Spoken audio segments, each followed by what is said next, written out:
Thank you very much, and thank you everyone for coming along. It's been a busy weekend, and we've got the choice slot of the last session.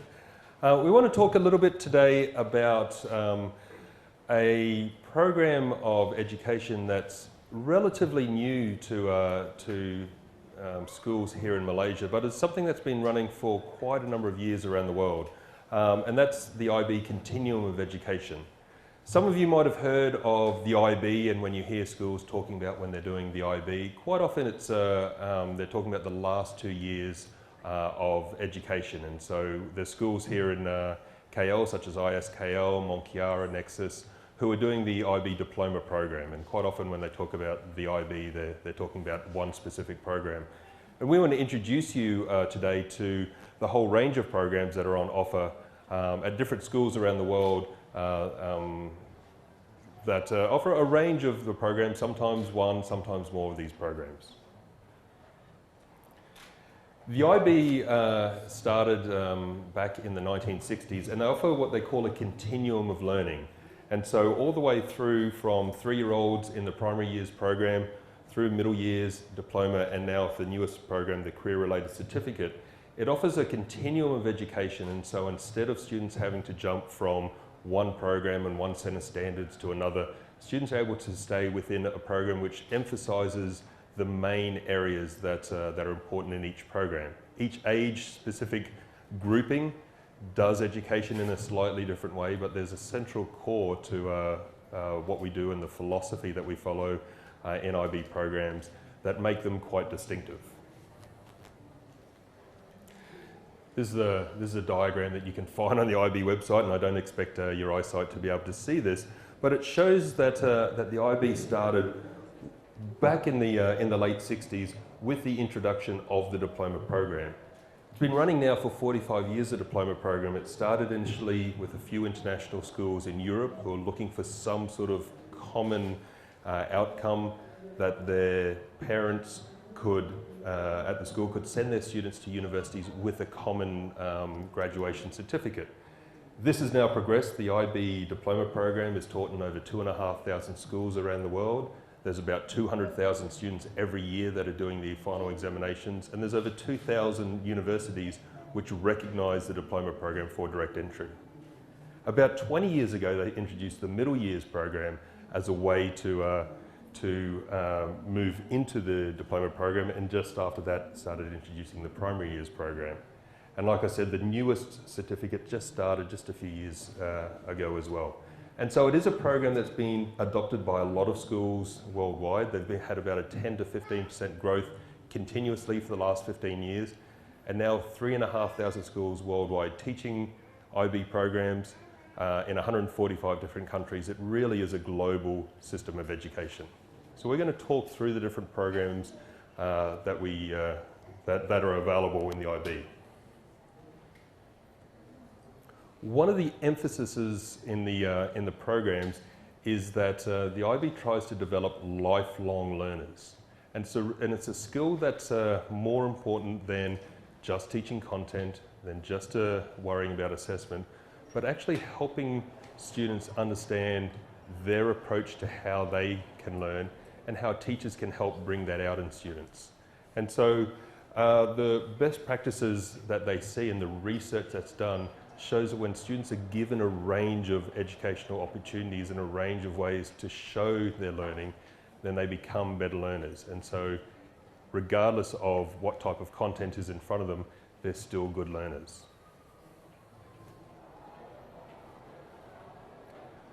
If you look closely at any of our program models, you'll see at the center is our IB learner profile, and it shows 3 students of different age groups, showing that our students are always the center of what we want to do with our models. And there's 10 attributes that we emphasize all the way from 3-year-olds to 18-year-olds that do help students become better people. And when we talk about education for a better world, it's not just about the students using their knowledge, but actually being good people when they go out there. And so we look at a few areas that you think, okay, education means this to me, being knowledgeable, being a thinker, that's always good. But some of the other ones, such as being balanced, being open-minded, being principled about what you do in your life and what you do in your education is just as important. And so we emphasize these attributes throughout all of our programs and at an age-appropriate level.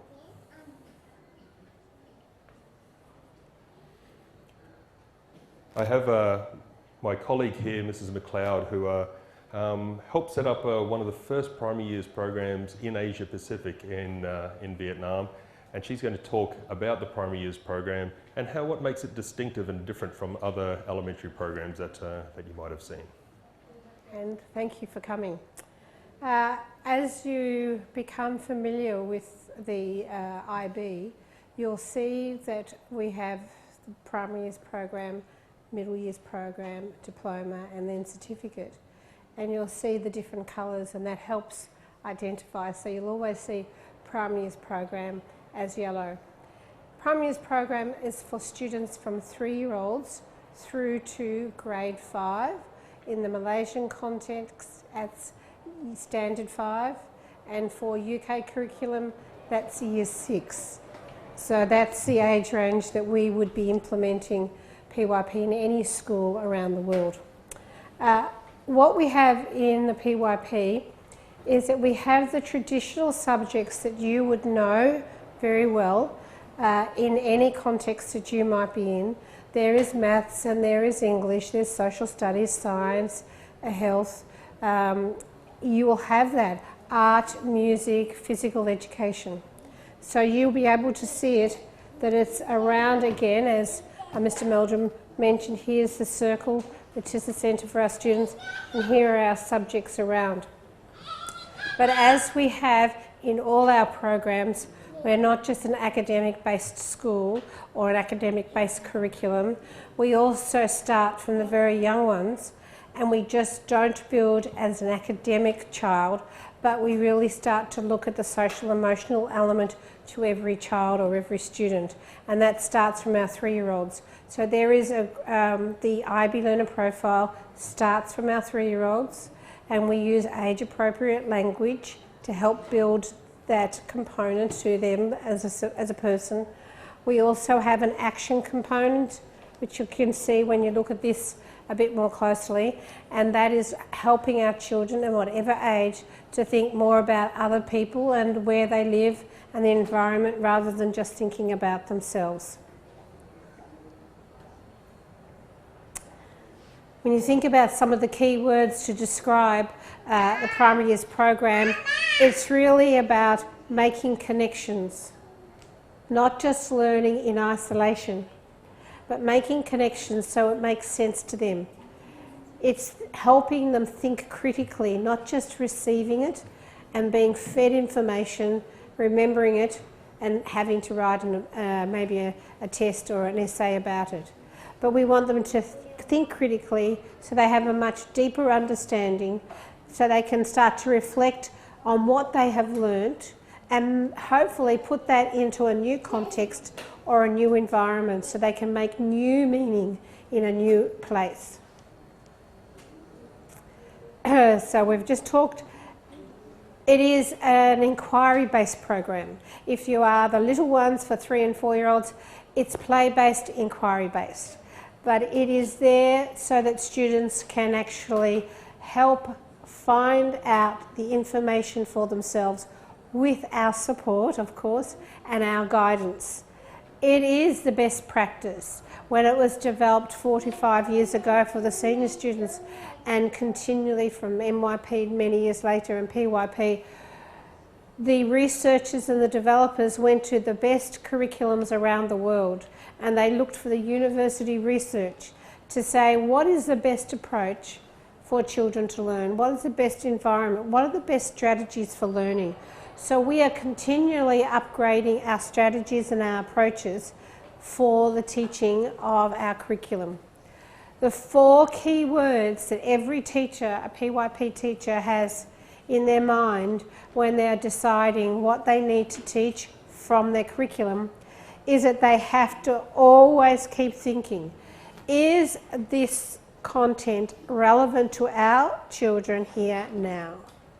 Does it make sense to them? Is it engaging? It needs to be something that will really draw them in, that they'll be interested in, that they want to talk about, they want to feel it, they want to touch it, they want to think about it. Is it challenging? It means that we really need to know our students. We need to know those who need to be challenged and perhaps encouraged to go further, and those who still need a little bit of help to get to where we want them to be. We have to change the way we teach for the different abilities and the different levels of the children in our classroom. So it's not a one-fit-all lesson, because we know that we've got so many different children. Like, you know, even your own children in your own family are very unique and quite different. And it needs to be significant. It's got to be really worthwhile, because we know there's so much to learn. We can't teach everything. The world is just changing forever. So we have to say what is the most significant elements to what we're teaching. As I said, you have the key subjects that you would know, but we don't teach them in isolation. We have units of inquiry that allow us to teach the key elements through a very nice interconnected approach to learning. Our teachers who are physical education teachers, art and music, they are individual specialists in their field. Our main classroom teachers in elementary will be teaching the rest of the subjects as a combined approach. Some of you may have had some experience or knowledge of theme-based learning. So just trying to think of how many connections you can make to the different subjects. A unit of inquiry in the PYP means that we're actually going far deeper than just theme-based. So what we have is very key, strong questions to a particular unit that may be a science-based unit or maybe a social studies-based unit. And we look to see which of these key concepts, 2 or 3 of them, would really help us peel away the layers and help our children, our students, have a deeper, more meaningful understanding of what they're learning. Let me see what let's go back to that. An example could be, and I think I have one family here that may have heard it before, but you know, it could be grade 2 or it could be grade 4. If you have a rainforest unit about ecology, sustainability, ecosystems, you can ask all the very direct questions which we would say would be form or function. What does it look like? How many are there? Do you like it? What colour? What do you know? But you know, that's really not allowing the children to sort of go in different channels to find out different information. So our teachers really have to be skilled at asking open-ended questions that don't have a yes-no answer. Yes, no, I don't know, I don't like, maybe yes, I don't know. That doesn't help us. What it does is that we need to be able to go further. So if you're doing that ecology type unit, it would make sense to really use and discuss causation. It would definitely be responsibility, and then perspective would be perfect.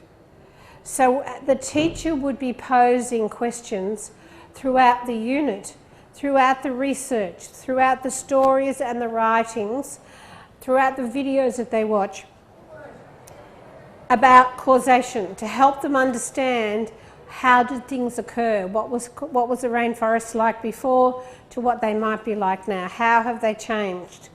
It could also be whose responsibility is it now, and we can talk a lot about that, so that's great environmental education, and thinking about what little things you could do here, even if you're not living in a rainforest. But perspective, I think, is a perfect one, because we're really saying this is not just about you. It's not just about your thoughts. It's about what do other people think. So maybe the people in the rainforest, what's their perspective? And so the students might think very quickly, it's easy to say, oh, they wouldn't like their trees being cut down. But I could pose the question, well, what about the loggers? What about the mum and the dad who've got a business and they are a logging company? That pays for that family. They pay a salary to all the people who work for them. What's their perspective? What's the perspective of maybe the medical research companies that need to get into the centre of the rainforest to maybe find that unique species that might be able to help maybe one day cure AIDS or cancer? They want to be able to get in and maybe have loggers come in and get into the middle of the forest. What's their perspective? So you start peeling away the layers so that you really help the children have a much deeper understanding. Through that type of learning, that's where all your reading, your writing, your oral discussion, presentations would be centred around this. We would go to our curriculum, find our skills and comprehension and fit it in so that it makes sense. Connection. If you remember early on, it's the connection and helping that understanding go far deeper. There's very strong skills, of course, and we need to document those, and we need to make sure that we plan for them and that we teach them. So these are your 5 skills that start from 3-year-olds in an age-appropriate way and work through. These are grade 3 students. It's not the best photo, but they have been looking at a science-based project, and at the very end they had to try and work out how they could get a raw egg from up here, very gently, down to the ground. But they had to use different sorts of planes and levers and pulleys to help that happen. They had to work together, they had to negotiate, they had to design. And so those communication, social skills, thinking skills, self-management, they had a timeline, and there were groups of them, all of them. There were about 5 groups in the class working together. And after that, someone had to take a movie of it, and then they had to present it. That was a culmination of the work they had done. But we're forever looking to see how we can build these skills. PYP, we also have attitudes. So these are attitudes that we actually embed in the learning. We embed it in the curriculum, so you can always see it written up. We're looking to assess it in and look for it and observe students showing us independence or enthusiasm, empathy for someone else. But the tolerance and respect, very powerful. And you can have little ones, and we do use it. We say, if someone's, I want this and I want this and I'm waiting and I'm 3 years old, we'll say, you know, someone else, you're very tolerant. You stood there and you waited your turn. Thank you. We use the words, and they will learn, and they do understand, and they will use themselves. Some photos of students displaying some of their communication skills. And here on the right, we actually have throughout the school, in a PYP, MYP, DP school, you would have student-led conference. So the students later in the school year would actually invite mum and dad into school, and they would present their learning and what they know and all the examples of what they have done. This boy is talking to his mum, and he's actually presenting his student-led conference in Korean. It's his mother tongue. And that's good, that we were more than happy with that. And he has lots of examples to show his mum of what he's learned in the classroom and then around the school. This example is a little boy, his communication skills. He's a 4-year-old, and when he came to school, he was the youngest in his family. Everyone else in the family were grown-ups. So he's used to working with big kids, mum and dad, and he was very precious, much loved. He actually was a little prince, and his parents used to say that.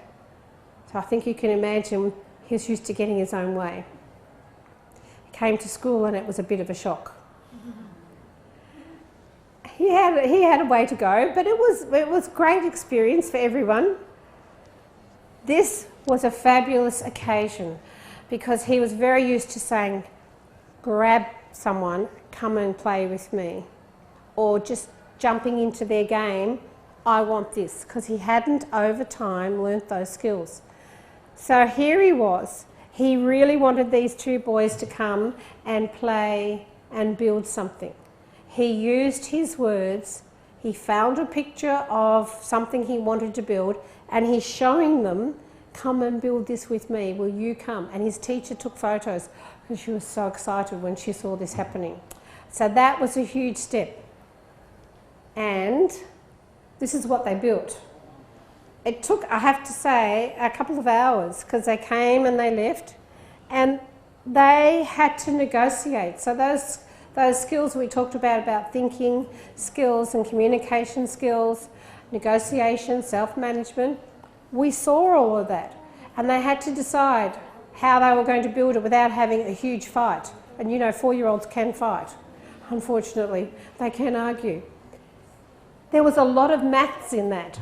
And so the teacher sat there, instead of saying, oh, they're just playing, she sat there quietly, she observed, and she started taking notes. And she could see so much language development in that activity and so much in the maths skills that we were looking for. She could observe, she could see, she could hear.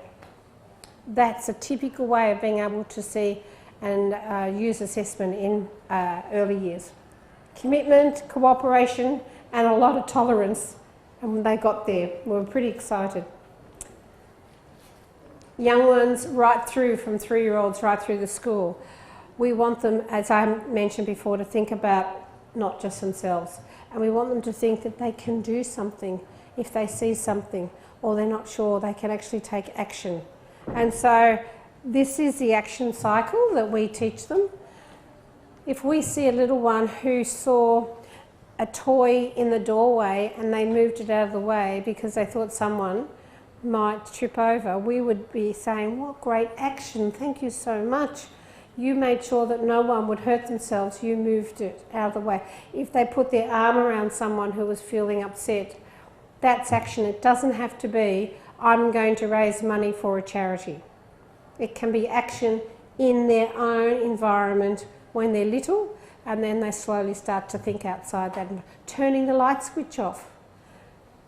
Putting rubbish in the bin and not leaving it on the ground. That's action. They're thinking about something else other than themselves. At the end of grade 5 there is an exhibition. So our students all the way through are building all the skills that I've talked about, and they have a chance to do a unique inquiry as a class and as a group. And they decide on what that inquiry might be and they work through it. It's a very powerful process, very exciting process, and they're incredibly proud of it at the end. Parents are all invited to the school community come and view it, and it really prepares them for moving into middle school. In middle school they have 2 different big versions of an exhibition in middle school, and then after the middle school experiences, it then takes them through to the personal project and then through to the extended essay for diploma, which is like, I like to think of the extended essay a bit like a mini thesis. It's 4,000 to 5,000 words, 4. And it's based on one of their subjects in their year 11 and 12. So there's a planned process of building the skills. An example of an exhibition from a student that I worked with was that this student actually wanted to look at how hospitals have changed over time. And if you look here, it will also identify that she had to note who she's working with. So there was other students. She had a mentor from another grade level, another teacher who would help her. And she also had to list the concepts. And this one again here are the 3, actually we talked change, perspective and responsibility. That's how she actually directed her inquiries, rather than thinking, I don't know what to do, I don't know what to think about, I don't know what to look at. That really directed her. So that allowed, that certainly helped as an example, so you could see. Assessment is varied, different and continuous. It's not an end of chapter test. It's not an end of semester test or exam in elementary. It's looking at the work that they are presenting, the way they act, the work that they might provide, and some of the assessments we do will give us an indication of where they are in the continuum of learning and what skills they have achieved and the areas that they will need to work on. You will know about that. That's what PYP. PYP says it needs to be all the time. It needs to be transparent to families. Families need to know about it. Students need to know about it. They need to take ownership for their own learning as well. To help us and to help you know where your children are, we also, many schools around the world, no matter what the curriculum, will implement an international schools assessment. This is just one of the ones that you can do, and that will assess language, maths, reading and writing. So PYP, IB, they wanted to know how do PYP students do on this sort of assessment. And they are collecting the data, and there's more data to come out. But what they have found in a few years ago, and it is still continuing to, that our students on the whole, if you are a PYP student and MYP student, they outperformed their non-IB peers. It's one indication to help reassure you that IB is a very strong and rigorous program, and our students achieve very well. So as we work and encourage and teach our students from 3-year-olds to grade 5, it's all that continuum of learning that leads them very easily into middle years, so that they already understand the approaches, the expectations, and that allows them to move into a middle years program very easily. We do that at IGBIS. We'll be moving through these programs, and so Mr. Meldrum can tell you a little bit about the middle years MYP. I think one of my favourite stories about PYP students was I once had a colleague who was new to teaching MYP, and he was teaching the first year of MYP, and he was teaching humanities, and he set up his first assessment task and is explaining it to the students, and they had all come through the PYP, and this little boy put up his hand and he said, "Excuse me sir, don't you want to know what I want to learn?" And I thought that's a classic example of a PYP student coming through who wants to learn by inquiry, who wants to sort of participate in the learning process. And so it does produce wonderful students for us to take over once they come into our middle years program. Middle years program is designed for students from ages 11 to 16, and I think the biggest difference between this and other middle years programs that I've been involved with and have seen schools teach is that it really does think about these age groups. An 11-year-old and a 16-year-old are very, very different people, and so the style of teaching that needs to be done for an 11-year-old should be different from a 16-year-old. Quite often, especially towards the ages 15 and 16, we have education systems that are teaching these students the same way that 17 and 18-year-olds are being taught, and not really giving them the chance to discover new learning, discover new ways to express themselves. And so you see that, that deadening of the joy of learning in some systems. And so you have these great students coming out of elementary school, they love learning, they're having a lot of fun. By the time they hit this, everyone just says, oh, they're teenagers, of course they don't like school. It's not true at an MYP school. You really can continue the love of learning by just making it part of what they do with their life. It is a challenging curriculum. We still, like every educational system, we're sort of guided by where we finish at that grade 12, grade 13 level, what universities want us to prepare the students for. And so we all work backwards from there, and we want to make sure that our students are prepared academically by the time that they leave school. And so it's still got the academic focus in preparing students through there, but also having a look at the other life skills that we have here.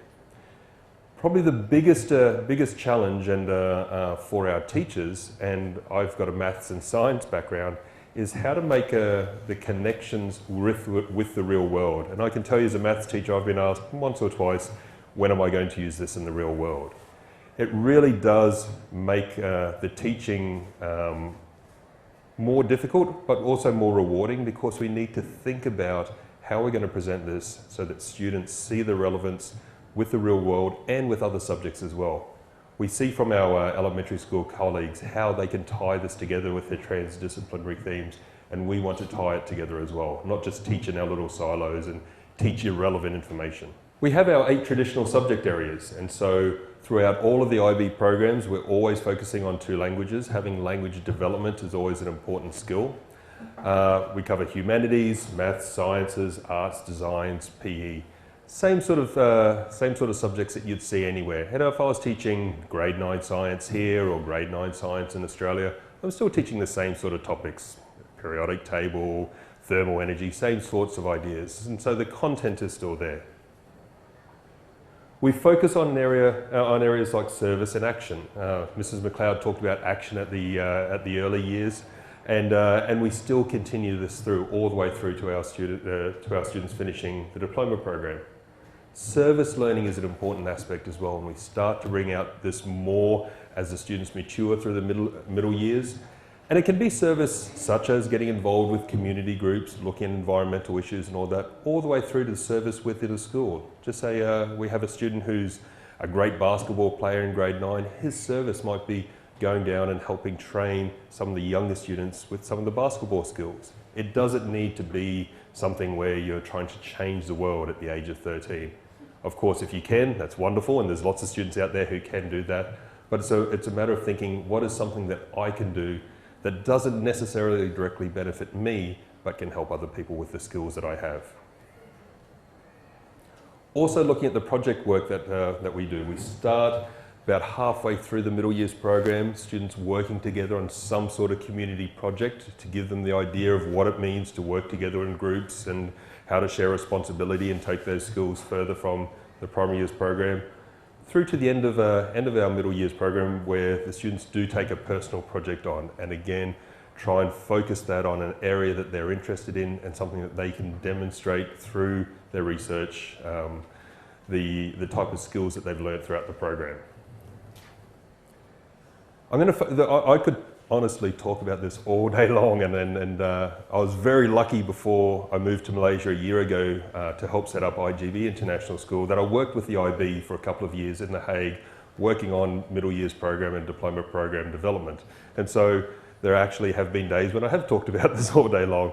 But I want to focus on one area that a lot of parents ask about, and that's assessment, because this is what you get. You don't really see the other stuff that's happening every single day, but you always get a report and you want to understand what the reports mean. So I want to explain how our assessment in the middle years program might be a little bit different from what you've seen before. Each of the subject areas, we have 8 subject areas. They've all got 4 assessment criteria that are all out of 8. And there's lots of tasks that subjects can do. And we focus on tasks that are appropriate to that subject. So for something like mathematics, yes, exams are important, but also investigations and essays can come into the assessment as well. Languages, we might have a look at reading comprehension tests and doing presentations. In the arts, we're looking at their process journals, their developmental workbooks. Same with design, they'll also do some exams to have a look that we're getting the right design skills through. And so we have a range of different techniques that we use in our assessment. At the end of that, each student receives a score out of 32, and that's translated to a 1 to 7 scale. And so that's the basics of how it works. But there's a difference then when we want to have a look at how a student receives the feedback that they need. And I'm going to show you 2 examples. Here's student A. He's in a non-IB school. He's getting a C at the moment. He gets his report, 73%, needs to improve. His best friend, student B, sits next to him in class, getting the same grade, C, 73%, needs to improve. And their parents get together and they go, of course, student A and student B, they're best friends, of course they're getting the same sort of results. No surprise, really. Student A and student B decide to move to an MYP school. And initially they're getting the same sorts of grades. So student A is getting a 4, that's about a C, satisfactory. But when we break down into the different criteria, and I've used a science criteria here, here's the 4 different criteria that we use in science. The first one, knowing and understanding, that's always important. It's always important for students to be able to demonstrate their knowledge, and quite often this is the one that we do with our examinations. And we can see here, student A, fantastic, 8 out of 8, loves exams, remembers every fact that I give him. Student B, criteria B, inquiring and designing. This is about designing experiments, putting together the right methods, making sure that they're thinking about these areas. And the student A, not too good at that. He always forgets certain things. I read through his method, it's confusing. He's not too good at putting that together at the moment. Our criteria C is about taking those experiment results and processing and evaluating the results and explaining what these mean. And we can see that the student, he's pretty good at that. He can do the graphs, he gets the tables right, good at the mathematics, and is able to explain what it means. Criteria D, though, which we call reflecting on the impacts of science, this is when a student needs to take a scientific idea and present both sides of an argument. And so if we might be looking at something like climate change, or the way that we use genetically modified foods, or something along those lines, they might do a presentation on this, maybe they'll do a website, be involved in a debate, some sort of aspect that they do this. And you can see the student here really struggles with that. They get their own personal opinion in, they don't listen to the other side, they don't research their facts very well.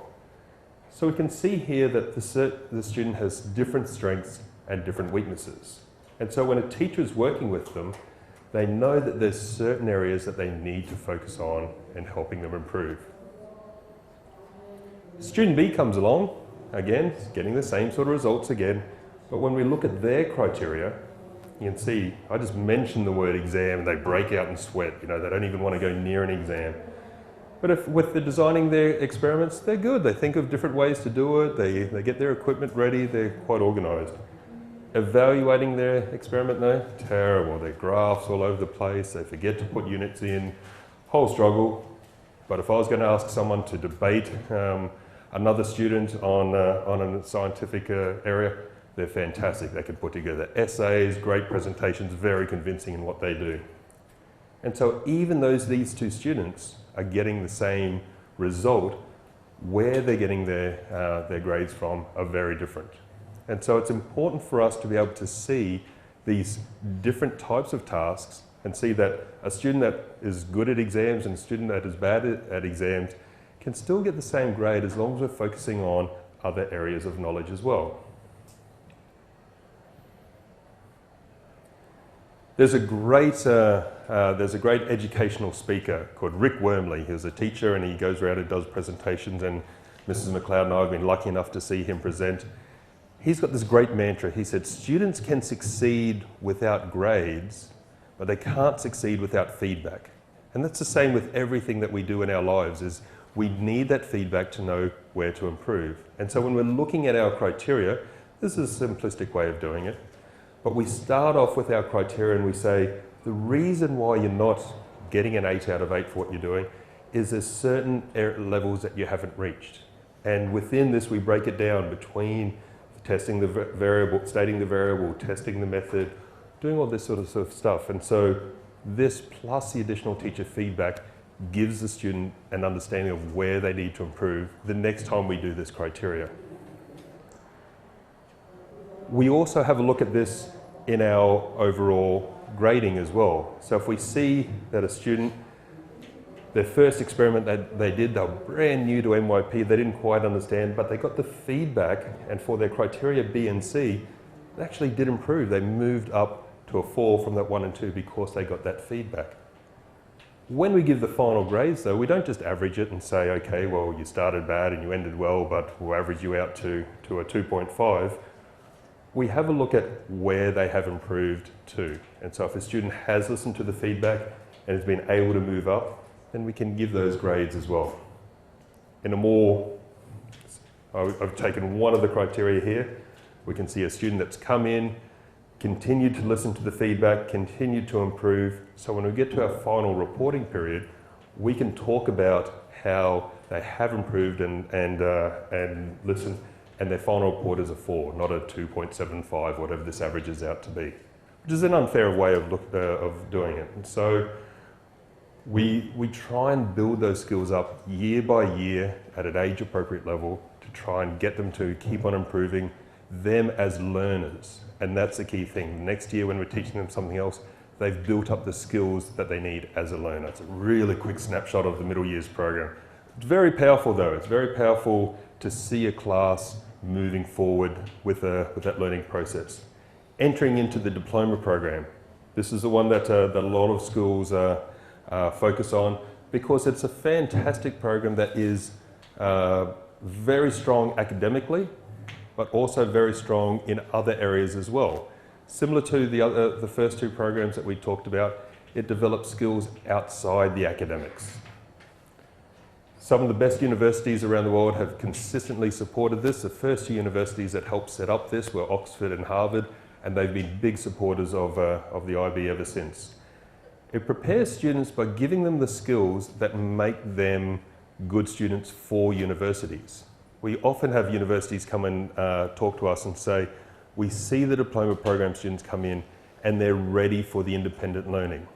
This is sometimes why it's regarded as a tough program, because we do help the students develop these extra skills, and it can be tough to do that on top of your academics, but it's also at a time when they've got their support from their parents at home, they've got support from teachers who care about this before they go off to university.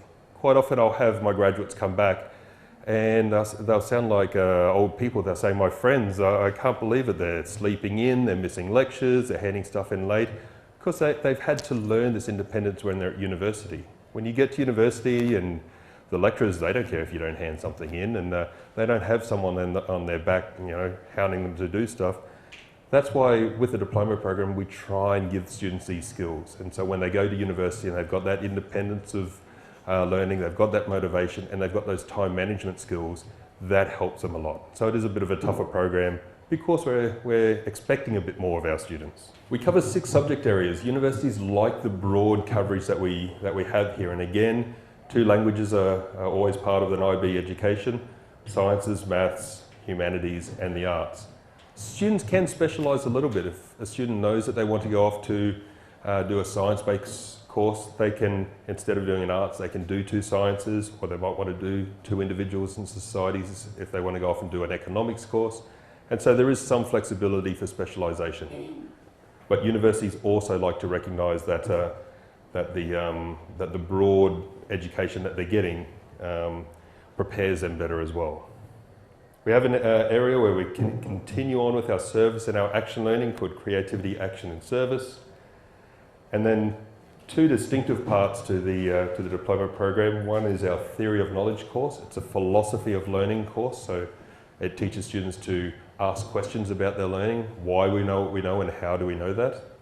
And an extended essay which prepares students for the type of essays that they'll need to write at university, where they work with a supervisor who specialises in one of their subject areas, and they produce an essay up to the 4,000 words. 2 types of assessment that that diploma program schools do. One is internal assessment, and this is school graded and then externally moderated.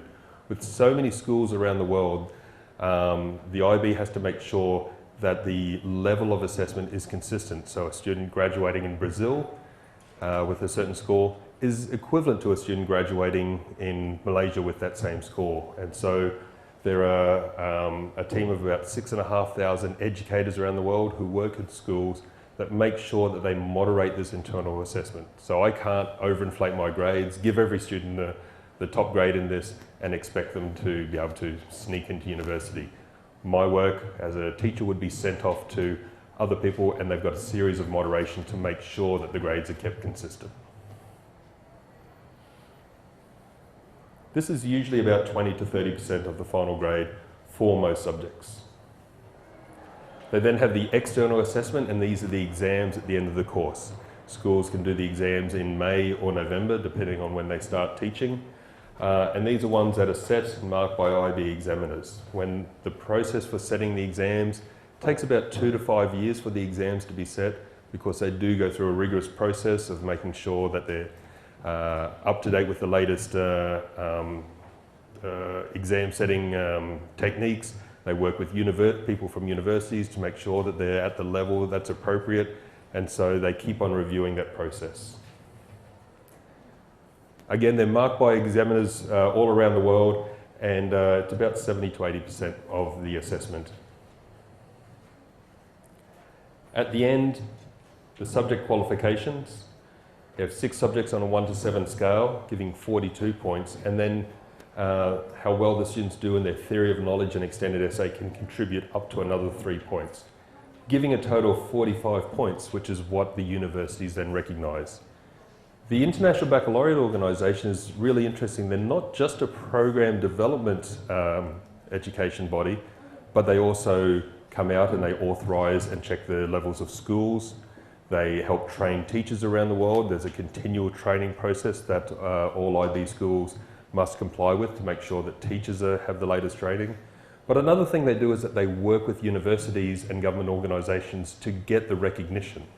And so the middle year graduation certificate from the middle years program is equivalent to the SPM here in Malaysia, and they work with the MOE here to get that equivalence level. They work with universities around the world to make sure that universities understand the level of the courses that are being studied and the types of examinations and assessment that the students are doing. University credit is working so well, and the courses are of such a high standard that now some of the subjects that we teach at a higher level, because we have a split between high level and standard level subjects, are recognised as equivalent to first year subjects. And so you can actually go on the IB website, have a look at their recognition department, and it'll tell you which universities accept credits. And so many students that I've sent to Australia, for example, who are going into economics degrees at Monash and universities in Melbourne, these students are entering into the second year because they've covered a lot of the material. Universities took a while to recognise this, but they also recognised that our IB graduates were bored during their first year of study and that they'd covered this work already. And so it's great that they're starting to recognise this equivalence. Trying to get into a university, especially some of the very competitive universities in the US and UK and Australia, requires a good educational portfolio to be put together. And so doing the CAS projects, and the extended essay also assists in the university application procedures. So sometimes some educational systems where you just have the academic qualifications isn't enough because you're competing against other students who have the same academic qualifications. Sometimes you want to stand out and show that you have a broad area of expertise.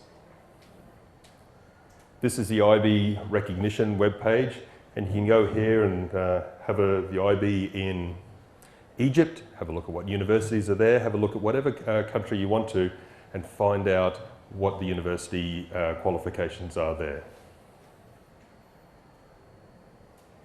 The newest program that's now been introduced is called the Career-Related Certificate, and this was introduced just a couple of years ago as an alternative to the diploma program. The IB had developed such good primary years and middle years programs that they were producing these learners that didn't want to go to university. They actually wanted to have a career after they finished school. And so the Career-Related Certificate was set up to help students who want to specialise in a particular career. This is one of the newest programs that is around, and there's maybe about 50 or 60 schools worldwide that are doing this. What they focus on is that the school decides a particular career path for them. Some schools are following a hospitality and tourism, some are doing sports management. There's an art school in Singapore who allow students to take a variety of arts and to focus on their art studies, music studies or drama studies. And so schools now have the flexibility, instead of just designing an academic program which aims towards university, but to actually set up a career path for their students. There's been a lot of research into the IB programs, and another big department, and one you can find on the IB website, is their research wing. Here's a few things from their research. They found when students go through a school and they go through multiple programs, PYP, MYP, and DP, that they're likely to outperform those who just go and, I just did the last 2 years of the diploma program. This is following on from Mrs. McLeod. She was talking about the ISA assessment. PYP and MYP students generally perform better than those from non-IB schools. This is a large scale, we're not just looking at a small amount. We often get asked a lot about A-levels and the difference between IB and A-levels. A-levels are narrower, they're not as broadly defined, and you can specialise with the A-levels. But they found that when they did a study of students in the UK, that the IB students were less likely to be unemployed and more likely to be working in the graduate level jobs. It does, it inspires that want of learning in the students. We're getting close to the end. I can see a few tired faces there, including my own. We can put knowledge in the student's head and we can link it together with experience, but you combine that with their creativity, and that's the sort of thing that we want to try and inspire in our students. We want a combination of all of that, and so students can become the next designers and the next world leaders. Thank you all very much. I hope you've learned something today. Are there any questions? Yeah. Yes. So I came from a family of sort of A-levels, and the entire family is just doctors. So you start with 5 A's, 4 A's, or however many A's you want, and then look at what med school you want to go to in the world. How does IB work with that? Yeah, the IB work in a similar sort of way, and it's about the specialisation of what you want to do and where you want to go with. And so a good IB school will have a college counsellor if you're looking at a particular direction that you want to go to. Of course, a student who is able to get 43, 44, 45 points, like getting 5 A stars, you pretty much can guarantee that you can walk into a top-ranging university because you're a rare breed that can get those sort of academic results. And so it's a similar thing. But in terms of subjects, we did the traditional maths, physics, chemistry, bio. Do you have those sorts of subjects? Yes, so the same sorts of subjects are taught. We specialise unless there's a particular need for a student to do more than 2 of a certain subject area. Generally, schools will limit it at 2, and so getting into a science field, including medicine, often needs 2 sciences and a maths. Students who wish to go to a particular university that is looking for 3 sciences have that option to do that, but it usually requires that special permission. The IB have found with a lot of their research and a lot of their work with universities that covering 2 sciences at a high level, covering maths at a high level, and then the other subject areas is equivalent to what universities need. So just in terms of equivalence, what's an A-star equivalent in an IB grade? they say that I think the latest translation that I saw was 4 A's was 38 points, and I think 5 A's was equivalent to 40 points. And so on that 45 point scale, a lot of universities that we send students to who look at that total point system, it's usually 36 to 40 for most courses. When you're getting 40 and above, you're really competing with the cream of the crop for the top universities, and so that's the aim. The worldwide average for the IB is around about 30 points, and a good school, if they can, Asia Pacific generally has a higher average than most other areas. We're looking at 33, 34 points for students. 24 is considered a pass rate, and depending on the university that some students want to go to, I've seen students with getting 27, 28, and still getting into their university of choice, and so it all depends on what sort of level the student's aiming for. So. Has IGB got any track record? Have you got any cohort that has done IB yet? No, we're opening our doors for first students on August 18, so in 4 weeks' time will be our first set of students going through, and so in 2 years' time we'll have our first lot of graduates. Have you had a look at the average IB scores for the colleges that are being offered? They're offering in Malaysia. What's the average score? The IB score? The IB scores here in Malaysia, again, they're similar to Hong Kong and Singapore, and they're usually about 33, 34. That's about the average of many IB schools around the place. So. However, I should say, and I think that if you want to, I'm looking at thinking about some of the scores out of Australia, if you're out of 100. You're looking, if you want to do medicine, you need to get 99.95. That's a 42, 43, 44, 45. They are achievable. Mm-hmm. You always have schools, good schools around the world that students are getting those. And that's very, for some of them they work very hard, but they get them. It's not, it is getting those really top scores. And you'll be looking, you can go and you can often see, depending on the countries, depending on the schools, they'll advertise how many students got 42, 43, 44, 45. It's often in the newspapers, and they'll show that and identify it, and they are the IB schools, as well as, obviously, UK critical schools, as well as maybe national schools where you are. But they are the cream of the crop, and they are the very high, and they will get them into any university. When you're getting scores of, I think 99.95, 97, 98 are around the 43, 44. A pure score of 45 is pretty unbelievable, but it is amazing students do receive it. It's a pure score of 100 for every subject. So they are there. They are there. And the reason why universities like IB is because they are not just only doing an A level, which is perhaps restricting a very narrow to 3 or maybe 4 subjects. You can really specialise like your 2 sciences if you need to. But you are also staying a very broad and open-minded person because you've got languages, you're building your literature knowledge through your English. You might even put in an economics, or you might even do a drama. You're becoming a very broad student, as well as having the strength in the subjects that you want that allow you to go into perhaps your first choice in university, but might allow you to broaden into another choice later on. In referring to the IB diploma, you were saying that there are 6 subjects.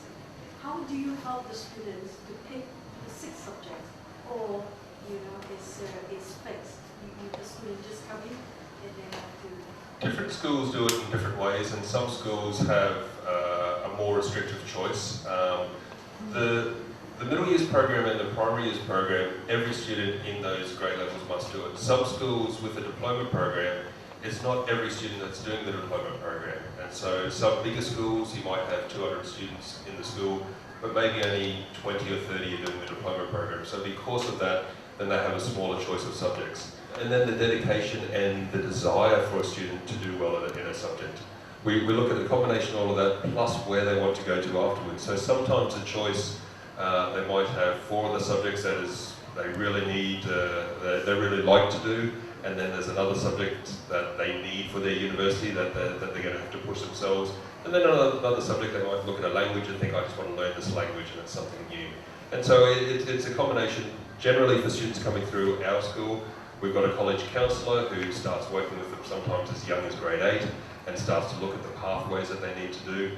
Usually by grade 10, students have an idea of the 3 or 4 subjects that they definitely want to do, and then we offer a range of choices, and they get to talk with the teachers, they get to talk with the older students, find out what the courses are like. They might hear psychology and think this is great for me, and then they talk to another student and go, no, you don't want to do that.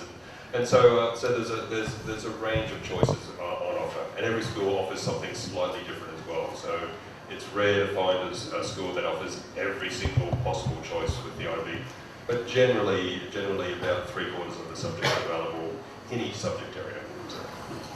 Do you allow them to do 4 high levels?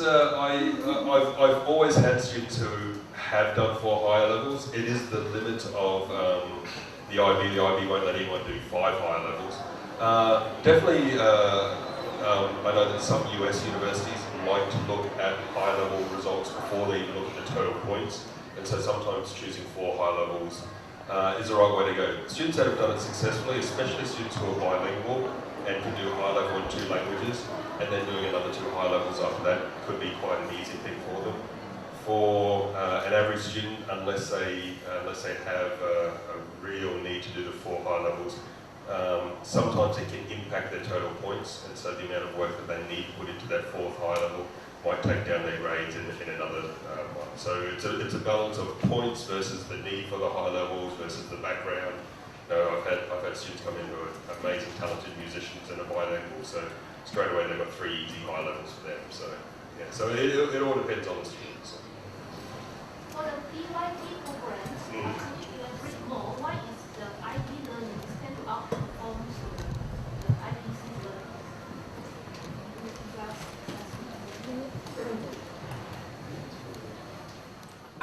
I can't answer that specifically. That's, I suppose, research going back into probably question by question and trying to see. But I think that definitely, in my personal opinion, so that I think that there's a lot to do with really building a lot of confidence in students, and so that they are used to seeing lots of different questions, looking at unique ways of learning. They're not just only limited to a particular way of an exam or test. So they are quite open-minded and they're quite flexible. We also are allowing our students to work at a lot higher level. We're not just teaching to one particular level. We have different ability groups in our classroom all the time, and so we can allow those students who are very capable to move forward and at the same time move more broadly. So, you know, we encourage, we support, we give confidence, and we take those ability levels higher when we need to. A very strong curriculum that we have, and that allows our students to move forward.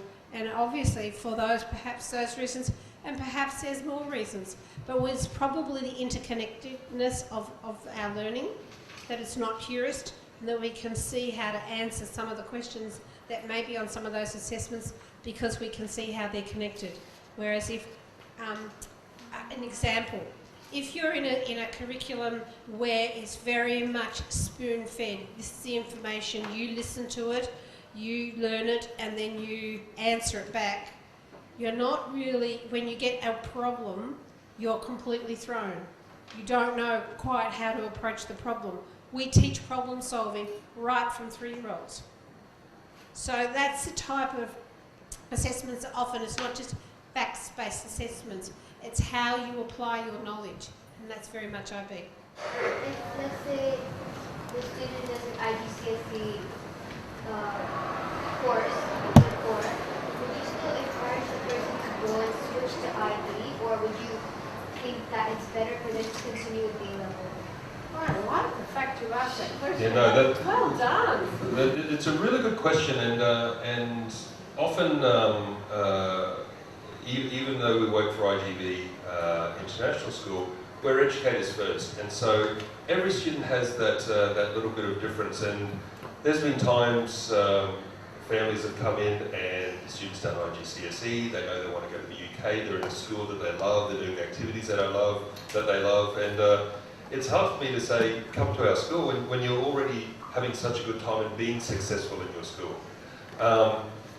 The other worry sometimes families have with IGCSE is if it is so different from IB, will I be able to make the transfer? I'd say internationally, IGCSE is one of the more popular founding courses before going into the diploma. MYP is great, it has been designed specifically to help students make that transition through, but internationally IGCSE is probably the most common one that we do see, and so the diploma program is designed to stand on its own. Of the 2,500 schools that do the diploma program, only about 800 of those have the middle years program leading into it, and so it is designed to sit independently on top of a US curriculum, an Australian curriculum, whatever it might be. Sitting on top of IGCSE and GCSE back in the UK, it's a very common transition between the two, and so teachers are used to seeing students come from IGCSE backgrounds and helping make that adjustment for those final 2 years.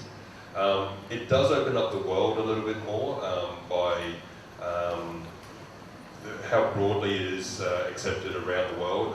It does give you a few more opportunities, and so if you're thinking of doing something in Australia or in the US or whatever, the IB does have those advantages, and it's good to have, you know, a portfolio that shows great IGCSE results plus great IB results, and so it also shows your flexibility there. So, but yeah, every student is a little bit different, and so we always try and do some academic counselling to help students make that decision.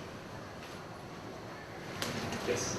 I noticed that we have 2 languages in our team. One is English. The other one is most like Chinese for most students. What about Malay? Yeah, every school does it differently. It's interesting when you look at the number of languages. I think schools can sometimes, or the IB sometimes has 50, 60 different languages, and so depending on the country that it's in, There's schools here that have Malay at a literature level, as well as Malay. We talk about literature and acquisition language, and so it can be a student learning Bahasa Malaysia right from the very start, never done it before, and they can do that at the IB level. Chinese is a very popular language in a lot of countries worldwide. It's offered European languages, Spanish and French. The IB is also taught in Spanish, French, German, Japanese, and so it's taught in a variety of different languages as well. And so there's lots of language options. The literature language, we try and encourage our students to do it in their native tongue. And so quite often we'll have students who are doing Korean literature, Chinese literature, doing that as their main language, and then doing a second language, sometimes English, but sometimes another language as well. So I've had students who, in 4 of their subject areas, they're learning in English, then they're doing Korean in their literature language and learning Spanish as their second language. And so you can actually do a variety of different languages. Students who are bilingual are able to do literature in 2 languages, can do that, and then they get an additional bilingual diploma showing that those skills have been attained. If we are on the IGCSE stream, for example, you get an A star for the do you think the student will be able to cope with a higher level of English? Usually, if you're looking at an AA star, that's an indication for us. Like I said, IGCSE is one of the most common ones that we see, and so that allows our understanding of the grade equivalents to come through. So if you're doing literature and getting an A star, that's a pretty good indication that high level literature is relevant. Because when we were listening to Australia earlier, they actually don't offer English as this language for international students here. They only offer English as a second language. Different schools? Yeah, different schools. Different schools have different approaches, and depends on the cohort that they have coming in. Depends on, and again, like I said, sometimes it's a small group within a larger cohort, and so sometimes it's quite specialised. And so yeah, lots of different IB schools. That's why it's always good for a fair like this is to have a look around. You know, and anyone who's coming in to talk to us, we want to make sure that they talk to other schools as well. That you're making the right decision. We're not just trying to get everyone in that we can, but really making the best educational decision for the future and for your family as well. We've been a little bit surprised because there's quite a lot of families that we thought would have a mother tongue that might be Bahasa or Mandarin, but actually their mother tongue is English here. So, you know, for us, it's been interesting. So perhaps those pathways that you might see in other places, in Vietnam, Vietnamese, definitely mother tongue. They would have to do that as their language because that was their mother tongue. They might have been strong in English, but their mother tongue, everything around them, their total exposure was Vietnamese. But here, it's an interesting dynamics here. It's not quite the same. So you need to look to see what the schools are saying and also what works for your particular family or what the strengths are in your. And then talk. You know, that's the benefit I think you've talked about. You know, IB schools, including our school, has a very strong counsellor. And that counsellor, academic counsellor, is there to go to and start talking to them very early on. Don't leave it to the last minute. And that counsellor is there is to help. And there's also the diploma coordinator and the MYP coordinator. Keep going back. Talk to the ESL teachers. Talk to the MYP coordinators. They help. Don't leave things to the last minute. Start thinking about what options, what would I need to do, and doesn't mean you're locked in, but you're more open, you're more aware, and I think that that's always very valuable. We have a lot of people in the IB system that can help give you that guidance and support for your children and for you, because you're there also helping giving them some advice and support. And sometimes you think what you used to do, but that might be relevant, but it may not be in this context. So you just need to be able to make that comparison and ask for suggestions. Okay, if you do have any more questions about, then please come and see us. We're at our school all summer long, so we're happy to have anyone come in and visit us. And if you want to talk IB programs, we'll talk about us in particular. Then, so you should have, most of you have got that brochure, but if you haven't, there might be a couple left. We are outside, but I'm sure we're packing up almost.